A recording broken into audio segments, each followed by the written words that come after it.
Excellent. Okay, well, thanks, Annalise, and welcome everyone to this panel session on Forging the Future.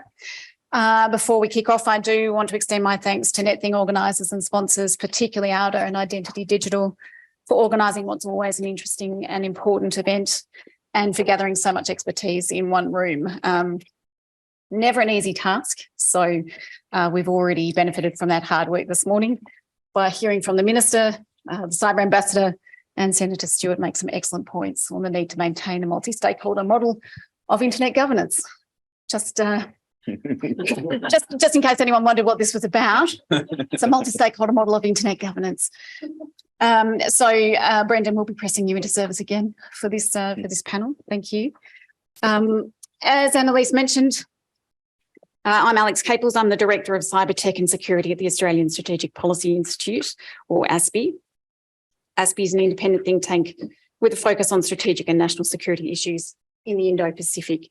And really our remit is to develop evidence-based research and analysis on critical policy issues to stimulate public policy awareness and debate and to offer alternative policy options and contestability to government. And we do that in a range of areas, from defence to climate change to cyber, including a recent report called Getting Regulation Right, which really looks at how governments and industry might co-design regulation to find that balance between cybersecurity and innovation. So I see the intersection between cyberspace and geopolitics as being one of those really critical policy issues. Ultimately, that's the relationship that's going to shape internet governance and the internet that we end up with. UN Secretary General Antonio Guterres recently said that digital transformation is one of two seismic shifts that will shape the 21st century. I mean, regrettably, the other one is climate crisis, but even in this, there is hope that internet technologies may offer some solutions. The kind of internet that enables that digital transformation on a global scale really matters, and the norms and the institutions and the standards that shape the development and use of internet technologies really matters. So let me just frame this discussion by offering a couple of the things that we're already seeing in this space, and I may sort of tread on some ground that you've already mentioned here, Brendon, but firstly, what we're seeing is the politicisation of the internet and an ongoing contest between democratic and authoritarian actors. As Brendon has mentioned, each seeks to impart its own vision on the internet, its use, its management, its technical integrity. Secondly, we're seeing a renewed emphasis on sovereignty and domestic policy and regulation that necessarily leads to forms of internet fragmentation. And thirdly, the proliferation of multilateral discussions and processes and forums that discuss or determine internet governance, as the internet and the Internet of Things pervade almost every aspect of our lives. So all of these developments drive internet fragmentation along different axes, neatly summed up by the IGF's policy network on internet fragmentation framework as basically 1, user experience, unequal access to data and information flows. 2, governance. In addition to the things that I've just mentioned, we've also seen a change in commitment to the multi-stakeholder management of the technical layer of the internet. And then, of course, the third is technical, which is the creation of national internets within geographic borders or the routing of internet traffic through private infrastructure. So some of these are unintended outcomes and some of them are quite deliberate. Political choices, for example, all of them affect internet governance of the future. And they raise, I think, questions about really how we find a way to make the internet of the future one that maximises goods and minimises harms. We're going to try and explore some of those questions now. I think just as a bit of a housekeeping point, Annalise is going to offer a brief on the Q&A process after morning tea. So for the rest of the day, people who are dialed in will have the opportunity to add questions in the Zoom chat. But for this session, we're unfortunately a bit restricted to taking questions in the room. And if we have time at the end of the session, we'll endeavour to do that as well. Right, so a good rule of thumb for prediction is that the more inputs you have, the better the outcome. And I would like to introduce our fabulous panel members now, all of whom bring deep expertise on this subject. And for that reason, I'm going to shamelessly ask them to do most of the talking. So Professor Johanna Weaver, Director, ANU's Tech Policy Design Centre. Brendon Dowling, Australia's Ambassador for Cyber Affairs and Critical Technology. Aurelie Jacquet, current Chair of the Standards Australia Committee, representing Australia on international standards. And David Masters, Head of Global Policy for Atlassian. Welcome on and all. I have a couple of questions. We may not get to all in this short session, but we will aim to keep things moving fairly briskly. And I think the way that we'll run this is that I'll put a question to a specific panellist, and then anyone else who wants to kind of jump in or add their own piece will do that, build on what's gone before. David, if I can start with you. Atlassian is one of, if not the largest Australian tech company operating globally and here in Australia. So is the internet governance of the future global or local? It's a big question. And there's a set of trade-offs that I think we all have to think about in that context. The benefit of the global internet has been its global nature, that it's been based on international standards, that it's had that sort of cooperative, multi-stakeholder sort of framework, which is this incredibly powerful tool. And it's the reason that Atlassian exists today. In 2002, two guys who met at university were able to build software, put that up online, and have that adopted globally.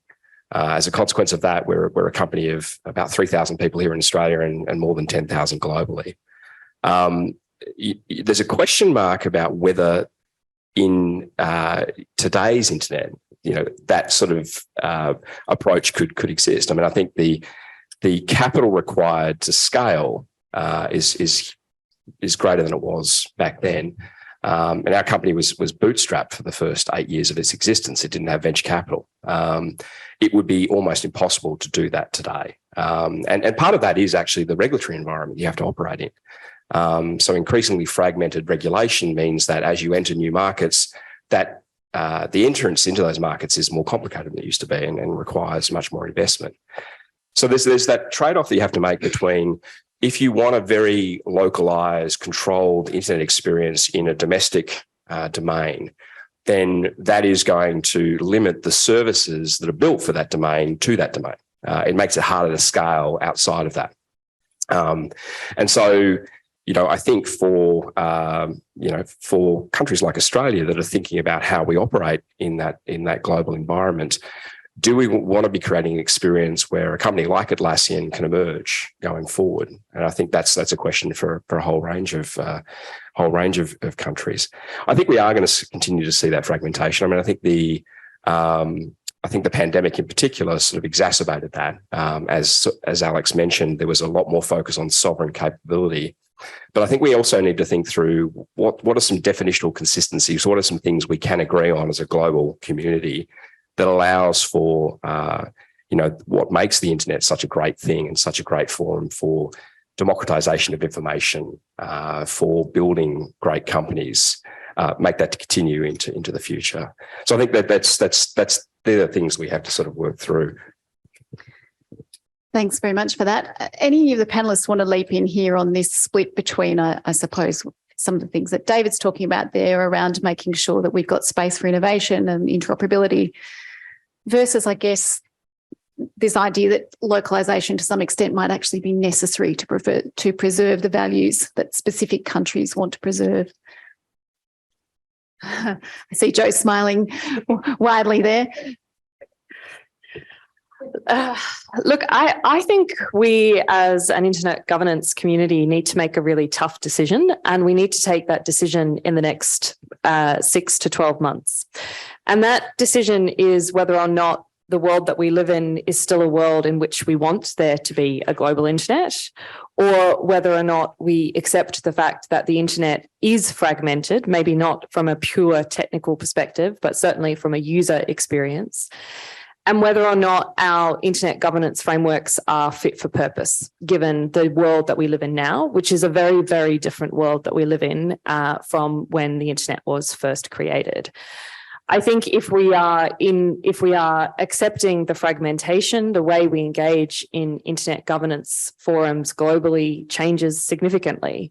If we accept that there is fragmentation and we adjust our focus on creating the internet that serves our like-minded countries, that serves and creates that environment that David is talking about, not a localized Australian internet, but an internet that reflects Western values largely.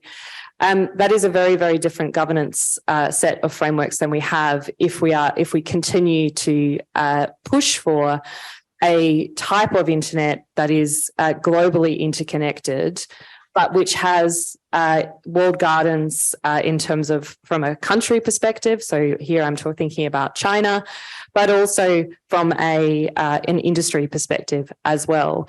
That decision is not an easy decision to make, but if we don't confront that decision, we will continue to float in the way that we are now, and we will continue to have internet governance structures that frankly are not fit for purpose in the world that we're currently living in.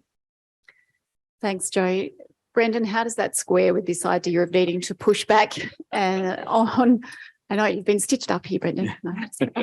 How does that square though with this idea that we need to push back to defend essentially the arrangements that we have now, make them future-proof? I know that you've said that they're not necessarily fit for purpose in the future, but setting up a system that essentially looks at multi-stakeholder governance and trying to make that a global model versus, I suppose, the walled gardens that Jo's referring to there. How do we square that circle? I think it's really challenging to square it. And I think David hit the right point in talking about trade-offs. I think we need to be careful that we can't simply assume that the structures that have worked in the past will work in the future. And I think Jo's take is there's a degree of pessimism there, but I think it's probably right that we are tracking towards a future where it becomes more difficult to sustain the global arrangements that we have in place today. But the internet is a network, and like all networks, it's diminished by having fewer participants, fewer countries connected in there. I think we need to recognise the reality of the push by authoritarian states for greater control, for greater fragmentation, and the very artful ways that they will look to use some of the multilateral forums to push what sounds like a good and sensible agenda, but actually underneath it has an agenda that accelerates that fragmentation. I think the big challenge for us in this region is that when we talk about the sort of expectations that Australia and Australian people have on the way the internet operates, the sort of principles and values that we want to see at the core of the way the internet operates, we often find that we're not necessarily talking with the same type of agenda as countries in our region. So I think the most problematic risk for us is if we get to that walled garden scenario that Jo imagines, that we're actually inside a garden that doesn't have a lot of our important partners, stakeholders, trading partners, countries in the region, where we have a huge interest in their prosperity and their security, but find that we're not necessarily in alignment. So I think we've got a huge job to do to continue advocating to preserve what we can, to preserve the values that sit at the heart of the internet, but to advocate amongst partners in this region, rather than just often sitting in rooms with countries or partners that we're comfortable with and have long-standing relations with. I think we need to do much more effective advocacy within this region, which is this week's a really exciting opportunity to do that. But there is something quite attractive and compelling to the way that states like Russia or China will advocate within multilateral institutions. There's something appealing to many countries in our region about the narrative of having states exercise greater control over content, about the way that their citizens participate in the internet. And we need to be very artful in advocating for why the way the internet works, the interoperability is really dependent on some of the arrangements we have in place, like the multi-stakeholder model. So that's something that I think it's incumbent on all of us to continue to advocate for. Thanks, Brendon. Anyone wanting to add 2 cents on that? Aurelie? I think you got it. Okay. That's very timely. I come back actually from APEC conference in Seattle, where we looked at all the country, got them all together, the economies, and get them together to effectively discuss maybe the next level of the internet governance, but the AI governance part.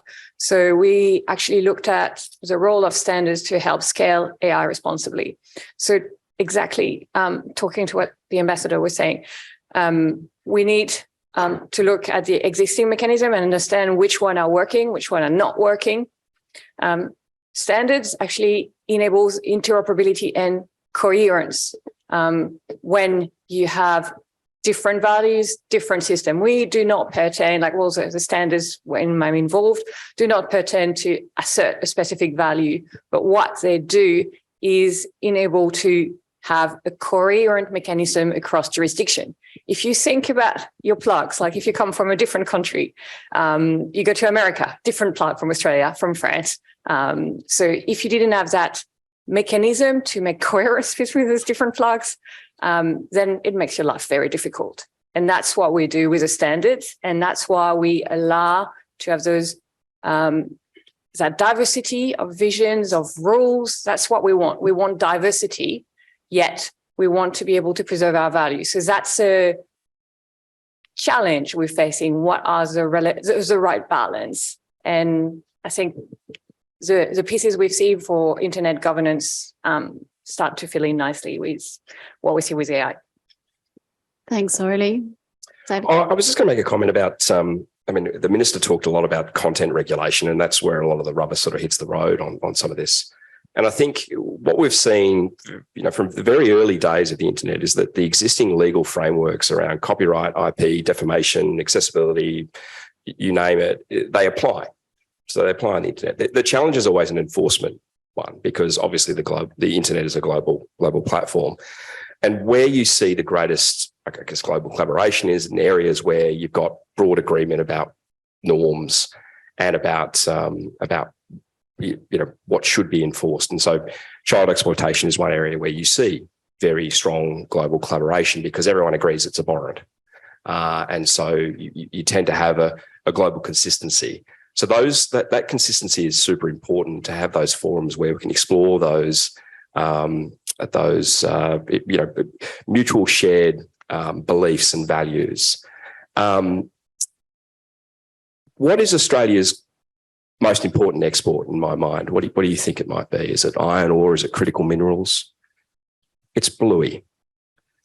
And why is it bluey? Well, because there is a thank you. It's from here, which is awesome. We're in Brisbane. So bluey is super important because that's actually, I reckon, our best soft power tool right now. There are children growing up now that have a really core understanding of Australian values, Australian beliefs, Australian way of life. And so, that gives us this incredible platform. And why do people have access to that content? Well, because of the internet. And so we shouldn't lose sight of that. But it also is a really good demonstration of the role of government in all of this, because those stories wouldn't be on the internet if it wasn't for government funding. So that was commissioned by the ABC and the BBC. So there's a really important role for government ensuring that local content, local stories are available, are represented.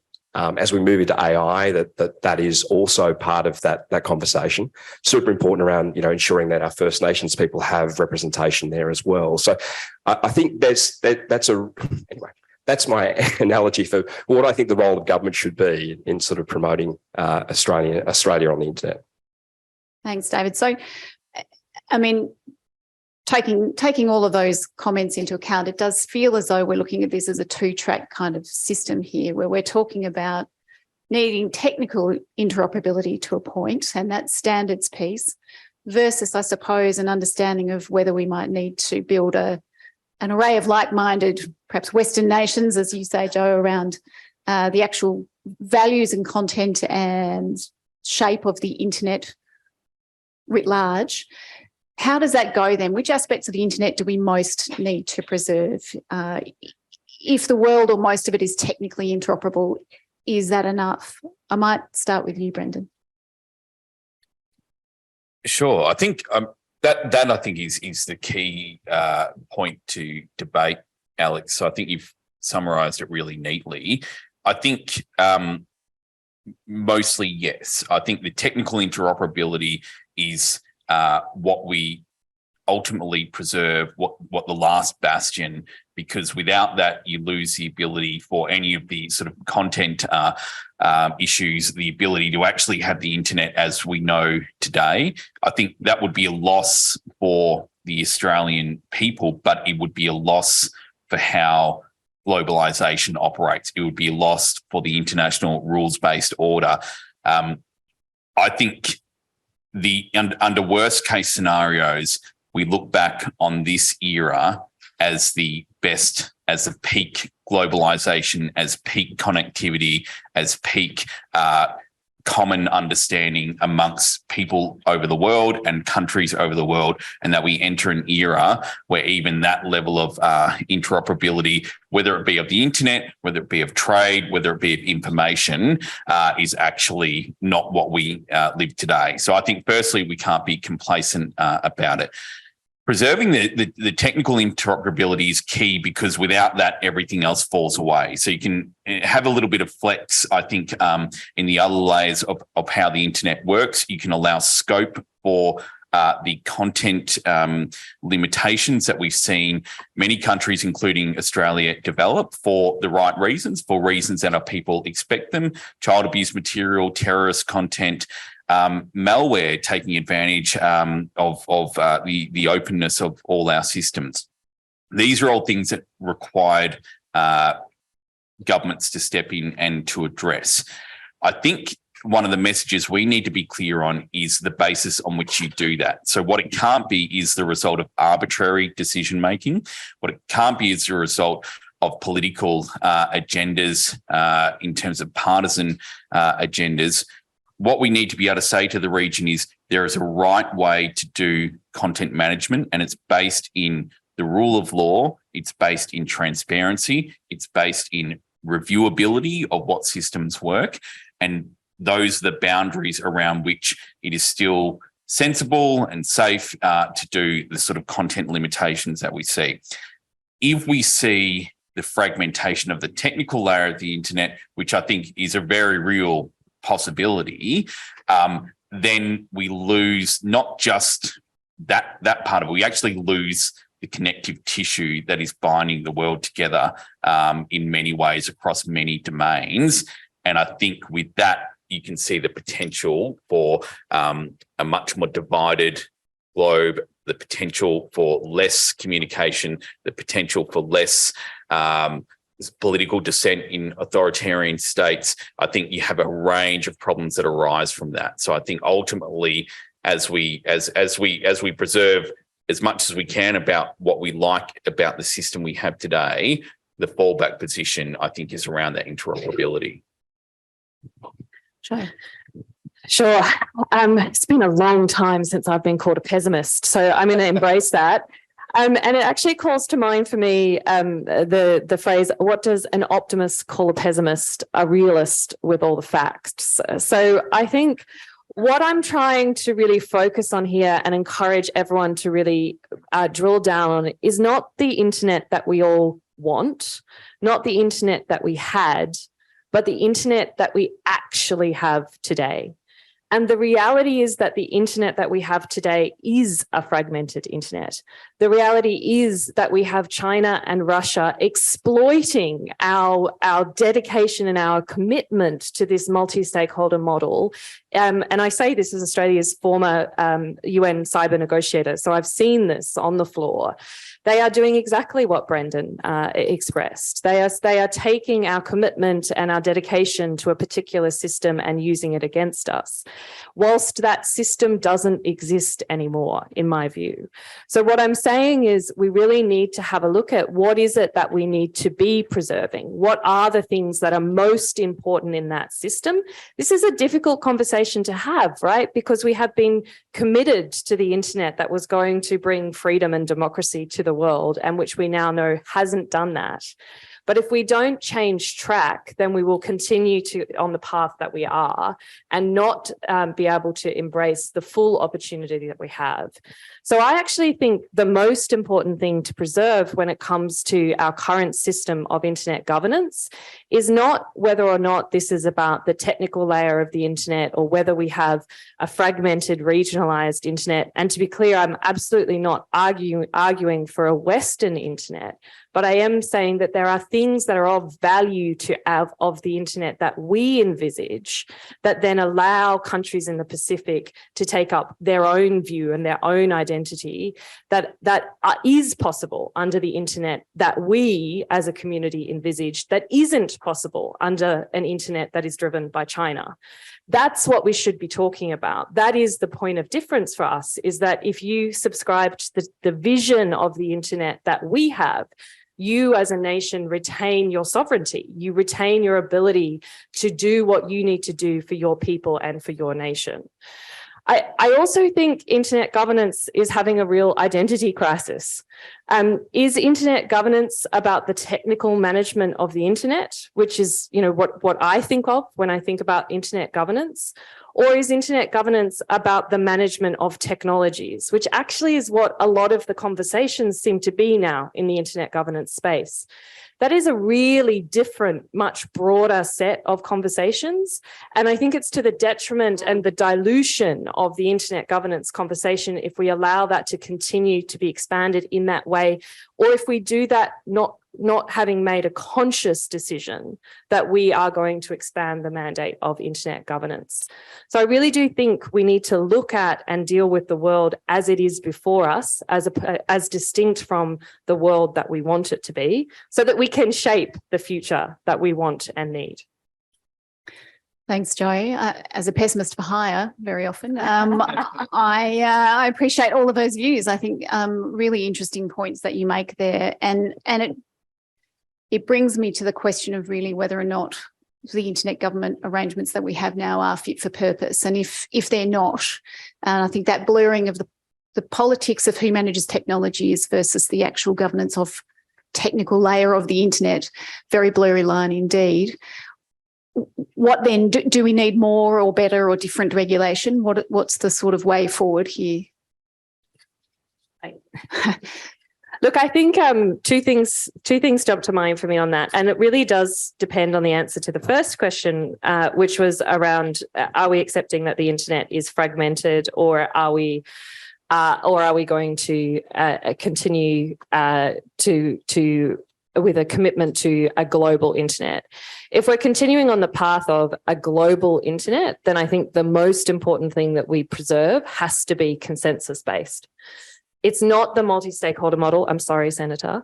But the thing is, if we preserve consensus-based, we will preserve the multi-stakeholder model, right? Because there is no way that those of us in the room or those of us that engage at an international level would accept stepping away from consensus-based.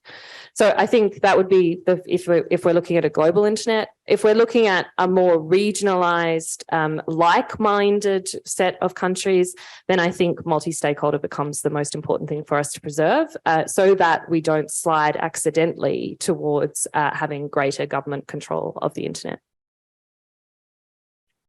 Views on that from the panel? Well, I think just to pick up on Johanna's point, I mean, I think it's incumbent on like-minded nations to find commonality in those forums, because I think the more, I guess, the more fractures in that, the more the easier it becomes for authoritarian nations to exploit those differences and to drive collaboration towards more control over the internet. So I think it's not saying we shouldn't have robust engagement in those forums, because I think we absolutely should, and that's what's great about living in a democratic society, is that that's encouraged. But we need to come out of those forums with some consensus, as Johanna rightly pointed out, because if we don't, then the things that make those forums, that make this sort of multi-stakeholder internet governance arrangements, work and have worked really effectively for the last 30 odd years, is at risk. And I think there is both pragmatism and realism in that acknowledging that, look, the internet is already fragmented. We can't get away from that, but we've got to find more consensus amongst like-minded nations. I think I'd just add to both those points that important there is a narrative in some of these forums that what we don't have today is a global internet. It's a internet that was invented by the Americans for the Americans and is dominated by the Americans. You would have heard some senior Russian I think maybe the foreign minister say that the internet was invented and is still run by the CIA. We need to make sure that when we have those types of consensus forming discussions, that we're not just playing into that narrative, that we are talking with a really representative voice of a range of countries around the world, not just what we see as the sort of traditional kind of Western grouping who have bought into, have benefited from, and have engaged in these discussions for many years. One, because we leave many other countries, I think, looking at the appeal of some of those messages coming from authoritarian nations without doing much to counter it. Two, we're just not that many countries. So if you look at when you come to things like a vote in the UN, around 196 countries, if we took, say, the Five Eyes grouping, that's 5. At the Europeans, that's 27. So you're getting up to 32. That's still a very small proportion of some of those multilateral discussions. So I think it's really important to do what David and Joe have just described, but it's also crucial that we are a bit more expansive and inclusive in how we have those conversations and who we have represented in those rooms, rather than just gathering with our sort of group of traditional kind of friends or partners or who we worked with in these types of forums. And I think the sort of fellowship arrangements that we do in the region are really powerful ways to do that. But those efforts are going to be even more imperative over the next couple of years. Thanks, Brendon. Aurelie? I'll just touch on one point. I think, obviously, coming from standard consensus is everything. Yes. But this conversation really resonates with the work that we're doing. Actually, there's an opportunity right now to, while noticing what's happening in the internet world, but to change a little bit the dialogue, because you have AI coming, quantum coming, and that will be embedded in the technology. And at the moment, we are shaping the work, the relationship there. So Australia can definitely have a strategic influence by effectively helping improving the rules in those forums, so that it actually also feeds in the broader internet governance. Just a couple of weeks ago, the UN is forming AI advisory group. So as I said, I know there's fragmentation with internet governance, but it's moving and AI is already there. It's not like coming in 200 years, it's with us. So with that coming, there's really an opportunity for us to really help shift and shape the rule and the collaboration across the ecosystem. Thanks, Aurelie. That is a really interesting, I think what we're sort of talking about here is this idea of needing to be involved in these forums and to actually put the case, but equally to try and avoid the situation where you're almost exacerbating the idea that you're trying to pull technical standards and other internet governance issues into state bodies, which is exactly what I suppose we've been trying to avoid for a number of years. So quick straw poll, I suppose, in terms of the fora in which we should be playing. The key, if we had to throw our effort, I mean, I think the answer is we throw our effort at all of them, but realistically, which are the fora in which we really need to be either in their settings shaping standards or in their countering narratives and trying to essentially push the debate to another mechanism?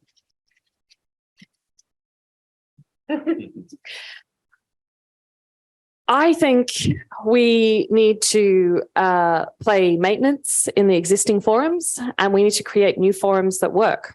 And we need to create forums that work in the interests of people and countries whose values ultimately align with us, whilst recognising that there are many countries whose interests, to use an old DFAT phrase, are inimical to our own. I think by continuing to engage in this relentless effort, and I've done the maths, Brendon, if we were to sit down in a voting environment, Australia and our like-minded countries get 41 votes. We can rely on 41 votes.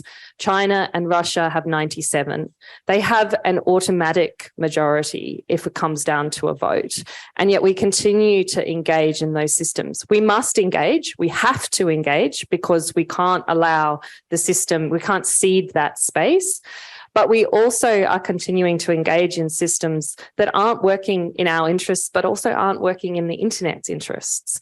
I think there are really incredible and daunting opportunities in this space, but it does require us to create new systems. And I know that is not a easy thing to do, and I don't say that lightly.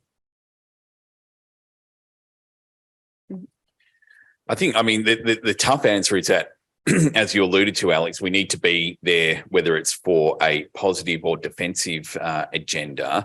I think we have seen in recent years that countries like ours have, through years of cost cutting or other things, haven't engaged as actively in a range of these forums as we've needed to. And I think whether it's standards or other bodies, we're looking back and saying we probably should have been there. We probably should have been more active. We sort of hoped that the direction that the work was going and the dominance of the technology that came out of countries that were aligned with ours, that would carry the day. And I think now we're seeing that actually it takes numbers in the room, but it also takes coming with a proactive agenda. So turning up and sort of being passive is not very helpful. What you see very effectively from some other countries is that they are turning up with propositions, and they're keeping countries like ours on the back foot because we're responding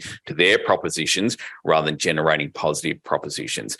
I think when you look at exercises like the Cybercrime Convention, where that started was probably not an exercise that we supported at its genesis, but it's coming. So now we have to shape it. And that's the sort of dynamic we're going to be dealing with. I think the Global Digital Compact work has the potential to go down a pathway which is inimical to our interests. As Joe has said, we need to be in there shaping that to keep it in a direction that isn't. We need to be shaping it in a direction that preserves the sort of arrangements we have in place. So turning up is really important, and turning up with a positive agenda and being proactive is really important. And unfortunately, that takes bodies getting on a plane and going to meetings. It might sound really exciting to go on a trip to New York, but when you have spent too many hours, as Joe spent more than me in a windowless room in the UN building in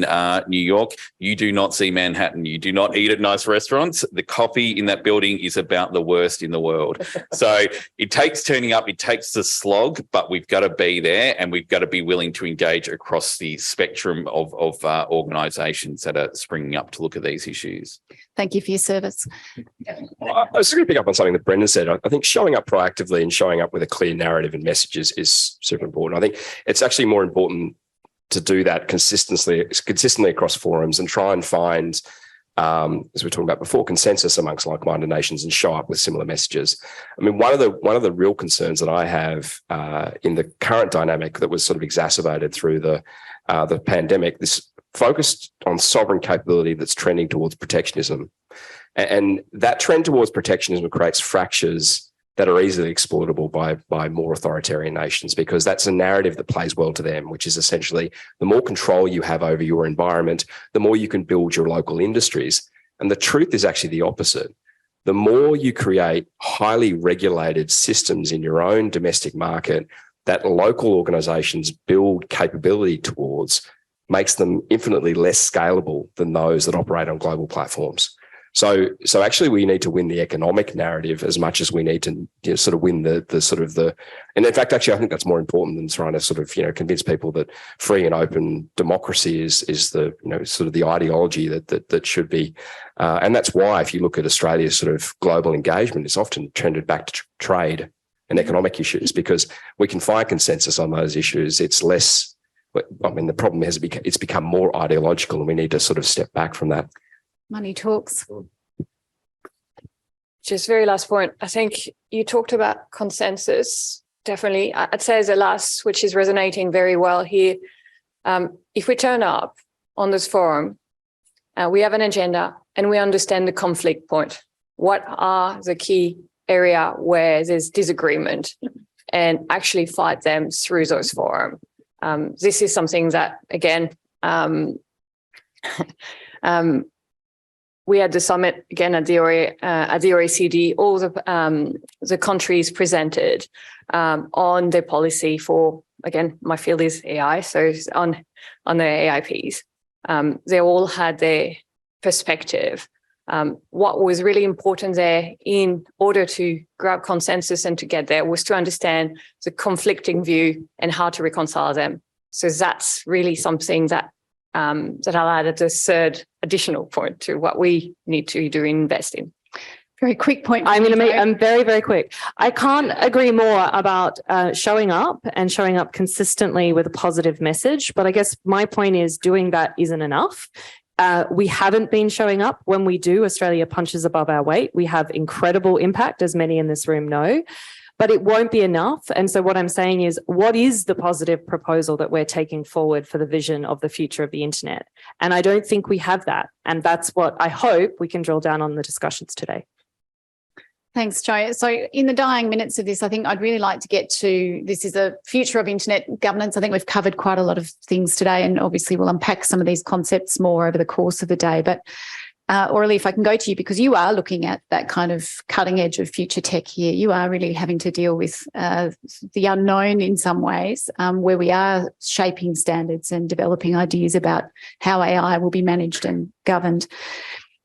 Can I ask you a question about, I suppose, how we develop policies that can keep better pace with technological change? So while it's the unknown, the funny part, it's actually often history repeating.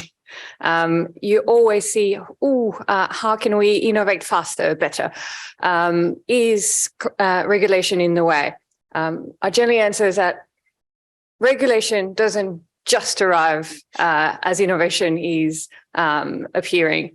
Generally, you start talking about regulation when there has been a few, what I call market crash. I come from the algorithmic trading background. So first, to actually keep innovation going with less regulation is to actually do it well, to have best practice in place, to develop guidance, so that the uptake of those emerging technology can be done well and quickly and scale. So when you look at AI, when we're at quantum, again, Johanna was saying, understand what it is, understand how it works. Once you do that, you actually can start the process. So we've been working very, very hard to actually use existing mechanisms and improve them to effectively help you give that best guidance around the data, the models, but also the governance. What's the risk management? What's changing for risk management? What's changing from a governance perspective? We're not looking to reinvent the wheel. Like what we do is build, like we've got very good process that needs to be adapted to new tools, powerful tools. But I think people should not be scared to actually learn how they work is changing and is going to be adapted for to govern and control AI. So the simple answer is, when it comes to how do we make sure we maintain innovation, we understand what's best practice, we rely on existing process, like I said, standards, certification. I'm also involved in the international certification process, on how and what looks good for technology, and we uplift everyone to that, and that's how we promote innovation. Thanks, Aurelie. Look, the big clock of doom is giving me, it's gone red, which is obviously always a good sign. I think I cut the blue wire. I'm not 100% on that, but we are out of time. So I want to thank everybody on the panel for a really stimulating and interesting discussion on what's a big topic, I know. And I know that for me, it's certainly helped frame the debate a little bit more clearly, maybe raise some points that hadn't been front of mind, essentially show up with a plan. The era of heroic optimism is over, and potentially we need new governance arrangements to get us through the next stage, but we need to do those in a way that doesn't throw out the baby with the bathwater, essentially. So I hope we can take some of those discussions into the morning tea break now. Please feel free to buttonhole any of the panellists as they try and get a coffee. And we certainly will continue to develop them over the course of today and over the next few days for those of you who are staying on for the Asia Pacific Forum. A round of applause for the panellists.